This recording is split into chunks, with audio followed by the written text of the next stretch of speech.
We will get to our questions here this evening. Question number one happens to be, or more of a statement also, I'm scared of running out of money and also the taxes in my retirement. Okay, we have to give you this disclaimer before we get started. Do you read that? Okay, next slide. We're not practicing out to be CPAs or attorneys. So, and that's what the disclaimer says. In the event that we visit, we have a CPA and attorney that we can actually refer you to. But we're going to give some tax advice and legal advice, but we're not holding ourselves out in those positions. Okay, what is do you think the highest tax bracket that we've seen in the United States? Anybody? Now, normally, I'm not going to take questions from the audience. I can't because I'll get sidetracked, and it will be 9 o'clock before your stakes come out here. But this one, anybody know what the highest tax bracket has been?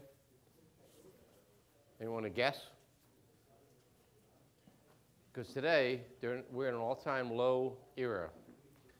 The highest tax bracket just after about 1945, was about 94%. Marginal tax bracket, 94%. You may remember we had a president who before that was a governor, before that he was an actor, and that is Reagan, okay?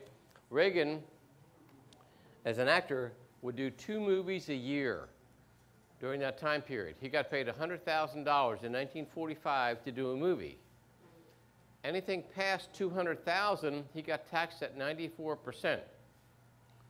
That's not including California state tax, which is 6%, which means he'd be working for nothing. So that's the highest bracket.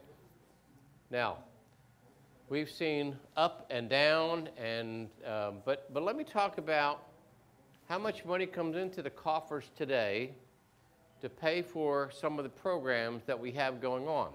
Now, the slide we're about to show is from 2016. I'm going to give you an updated number, but in 2016, 66%, 66 cents on every dollar that came in went for 4 programs: Social Security, Medicare, Medicaid, and interest on the debt.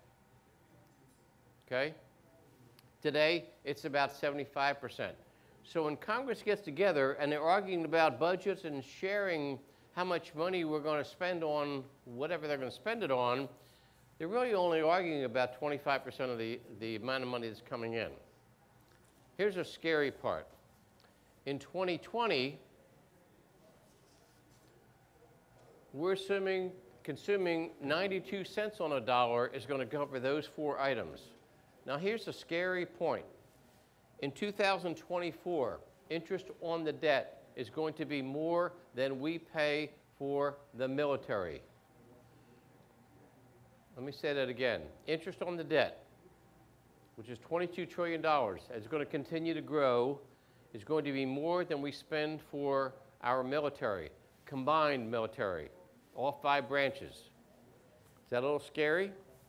But so here we only have 8 cents on a dollar to pay for everything else. What else do we have to pay for? Well, let's see. We have border security, DEA, IRS. No, we can leave We can them do out, away don't with worry.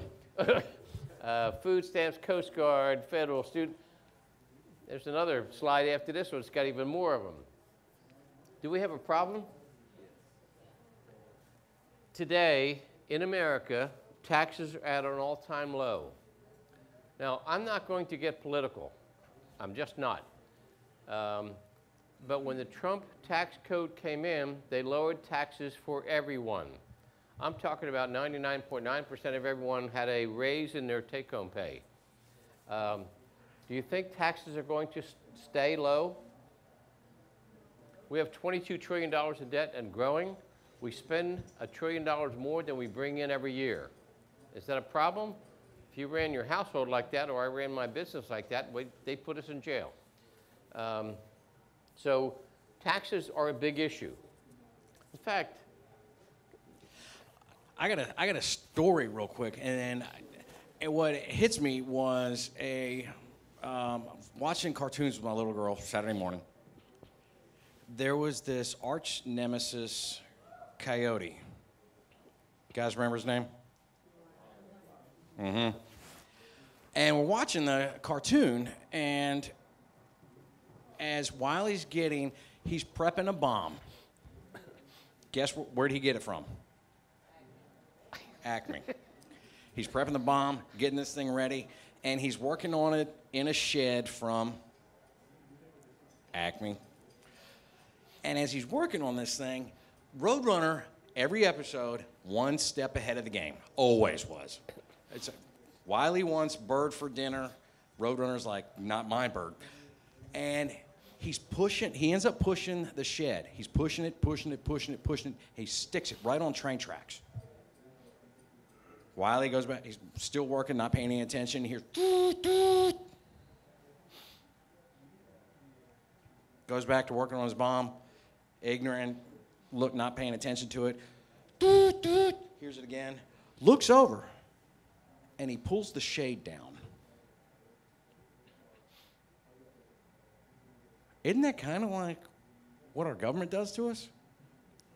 When we see stuff like this, and we've realized we've doubled the national debt, it was about 10 weeks ago, I don't remember if it was CNN or MSNBC or one of those, I caught a congressman.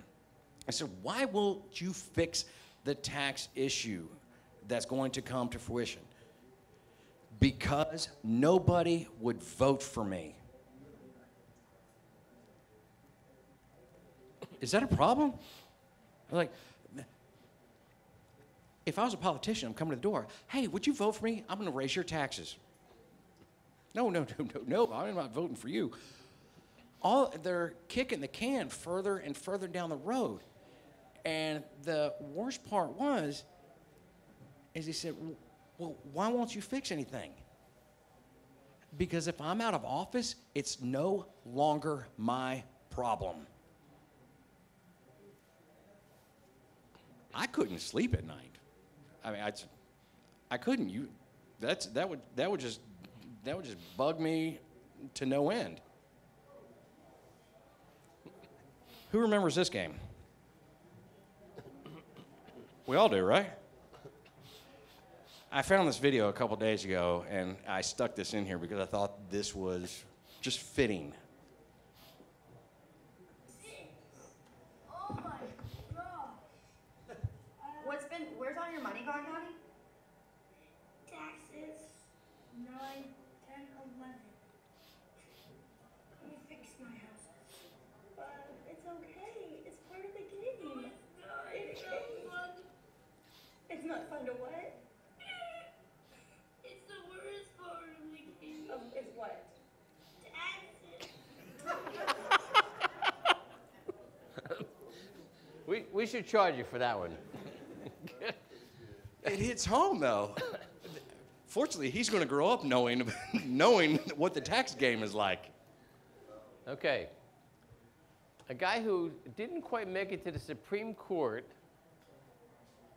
learned hand, said, anyone can arrange their affairs in such a way to pay the lowest taxes possible.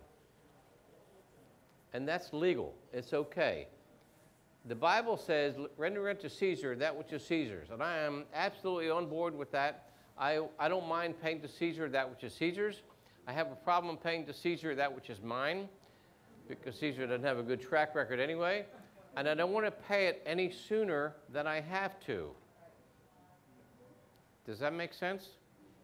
So if there's a way that we can eliminate, avoid, delay, certainly lower the tax footprint of people, that we want to do that. And that's a really big deal.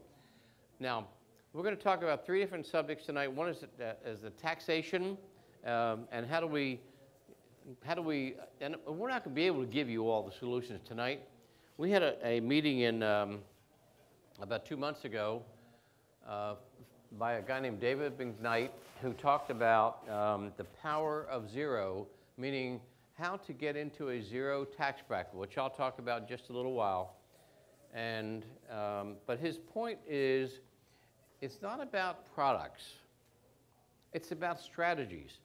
If you've ever been to a workshop similar to this, many times the people that are standing where I'm standing are talking about products, their products, or whatever, I've been in the business 47 years, and I have followed my own financial advice. What I can promise you, not everybody who stands at this stage from other firms can say that.